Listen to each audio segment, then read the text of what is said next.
10 నిమిషాల్లో సాంబార్ రెడీ.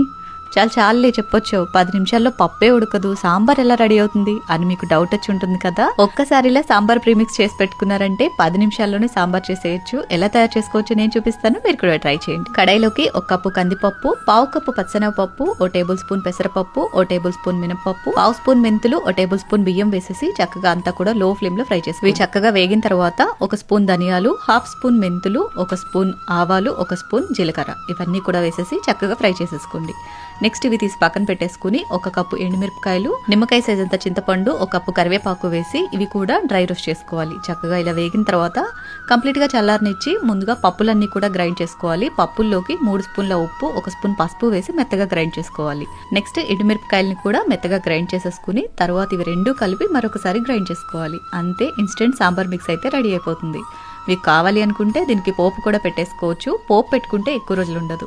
దీంతో సాంబార్ ప్రిపేర్ చేసుకోవడం కోసం ఇలా పోపు వేసేసుకుని మీకు అవైలబుల్ ఉన్న కూరగాయలన్నీ కూడా వేసేసి లైట్గా ఉప్పు వేసి ముక్కలు కాస్త మగ్గనిచ్చి 2 టేబుల్ స్పూన్స్ రెడీ చేసి పెట్టుకున్న సాంబార్ ప్రీమిక్స్ పౌడర్ కూడా వేసి చక్కగా అంతా కలిపి నీళ్లు పోసేసుకుని 5 నుంచి 10 నిమిషాల పాటు మరిగించుకోవాలి.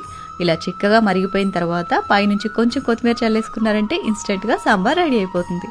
చాలా బాగుంటుంది. ఇడ్లీలోకైనా రైస్లోకైనా తప్పకుండా మీరు ట్రై చేయండి. వీడియో నచ్చితే లైక్ చేయండి. Thanks for watching. Have a great day.